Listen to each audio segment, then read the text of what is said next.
ప్రియమైన వాళ్ళారా, ప్రభువైన యేసుక్రీస్తు నామమున ఈ యొక్క ఉదయకాల సమయంలో మీ అందరికీ నా హృదయపూర్వక వందనాలు తెలుపుకుంటున్నాను. ఈరోజంతా కూడా మీరు చేయబోయే అన్ని విషయాల్లో దేవుని హస్తము మీకు తోడయ్యుండి మీకు జయాన్ని కలుగజేయునుగాక.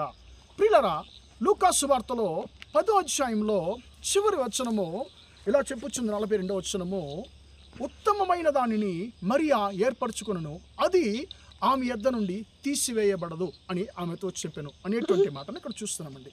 ప్రియులారా, ఈ మాటను ప్రభువైన యేసుక్రీస్తు మార్తా అనేటువంటి మరియా యొక్క సహోదరితో చెప్పేటువంటి మాటగా ఉందండి.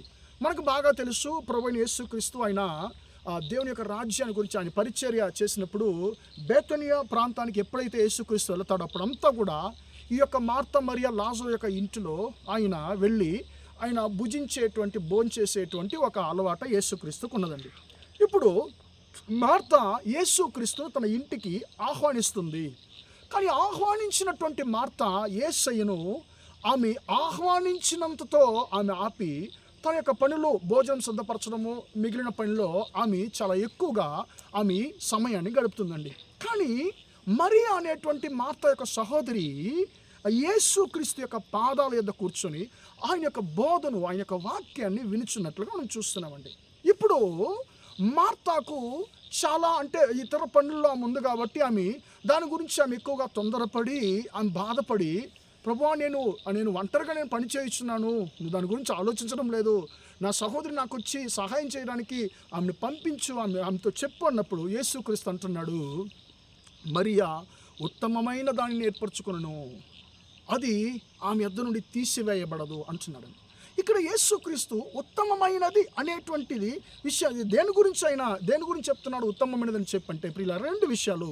మొట్టమొదటిగా దేవుని యొక్క సన్నిధి, యేసుక్రీస్తు యొక్క పాదాల యొద్ద మరియా కూర్చుంటుంది. రెండవది దేవుని యొక్క వాక్యము, యేసు యొక్క బోధన మరియా వింటుందండి. దేవుని యొక్క సన్నిధిలో ఆమె సమయాన్ని గడుపుతుంది, దేవుని యొక్క వాక్యాన్ని ఆమె వింటుంది, ధ్యానిస్తుంది. ప్రియులారా, ఈ 2 మన యొద్ద నుంచి తీసివేయబడని విషయాలు. ప్రియమైన దేవుని బిడ్డ, మనము ఈ 2 విషయాల్లో మనం ప్రాముఖ్యత ఇస్తున్నామా? దేవుని యొక్క సన్నిధిలో మనము దేవుని యొక్క పాదాల యొద్ద మనం సమయాన్ని గడుపుతున్నామా? దేవుని యొక్క వాక్యాన్ని మనం ధ్యానిస్తున్నామా? ప్రియులారా, ఈ యొక్క మరియా ఒక వ్యభిచారిగా, ఒక పాపిగా మొట్టమొదట పరిచయం చేయబడిన పరిశుద్ధ గ్రంథం ద్వారా ఈ యొక్క మరియా యేసు యొక్క పాదాలను ఎక్కువగా ప్రేమించేటువంటి ఒక స్త్రీగా ఉన్నదండి. మనకు బాగా తెలుసు, మరియా యేసు యొక్క పాదాలను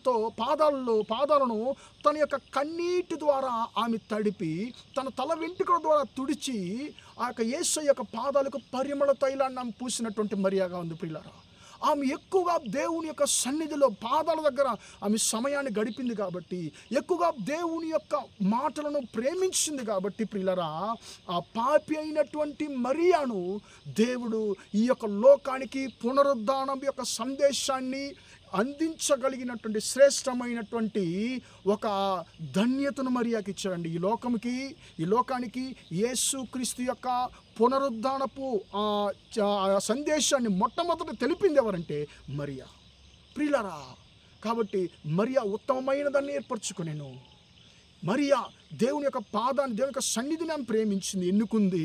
దేవుని యొక్క వాక్యాన్ని ధ్యానించడాన్ని ఎన్నుకుంది. ప్రియులారా, ఈరోజు మనం దేన్ని ఎన్నుకుంటున్నామండి?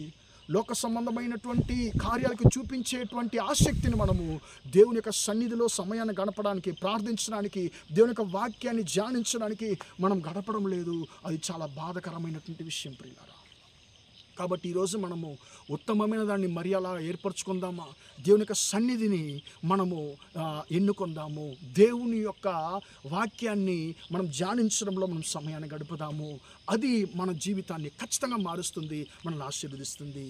కాబట్టి దేవుని యొక్క సన్నిధిలో సమయాన్ని గడపడానికి, దేవుని యొక్క వాక్యాన్ని ధ్యానించడానికి ఈరోజు మనము మన జీవితాన్ని సమర్పించుకుందామా? ప్రార్థన చేద్దాం. ప్రేమగల మా తండ్రి, దయగల దేవ, ఇంతవరకు ఈ మాటలు విన్న మీ బిడ్డలను మీరు దీవించండి, ఆశీర్వదించండి తండ్రి. మరియా ఉత్తమమైన దాన్ని ఏర్పరచుకోను, అది ఆమె యొద్ద నుండి తీసివేయబడదని మాకు చెప్పిన మాట ప్రకారము తండ్రి, మా జీవితంలో నీ యొక్క సన్నిధి యొద్ద, నీ యొక్క పాదాల యొద్ద తండ్రి మేము సమయాన్ని గడపడానికి, మేము నేర్చుకోవడానికి కృప దయచేయండి తండ్రి. మరియా వలన నీ యొక్క వాక్యాన్ని వినడానికి, మీ వాక్యాన్ని ధ్యానించడానికి కృప దయచేయండి తండ్రి. యేసయ్య మేము ఇతర విషయాల్లో తండ్రి మేము తండ్రి మా యొక్క తండ్రి సమయాన్ని గడిపి మేము బాధపడకుండా తండ్రి నీ యొక్క సన్నిధిలో మేము ఎక్కువగా సమయాన్ని గడపడానికి తండ్రి మేము దీవించబడిన కృప దయచేయమని ప్రార్థిస్తున్నాను తండ్రి. ఈ యొక్క కృపను తన యొక్క మాటలు వింటున్న ప్రతి ఒక్కరికి మీరు ఇచ్చి ఆశీర్వదించమని, ఈరోజు అంతా మీ బిడ్డలు చేసే అన్ని విషయాలు మీ హస్తం తోడుని జయాన్ని కలుగజేయమని యేసు నామములో ప్రార్థించి అడిగి వేడుకొంటున్నాను తండ్రి. ఆమేన్ ఆమేన్. ప్రియమైన వాళ్ళారా, దేవుడు మిమ్మల్ని దీవించి ఆశీర్వదించును గాక. Praise the Lord, praise the lord.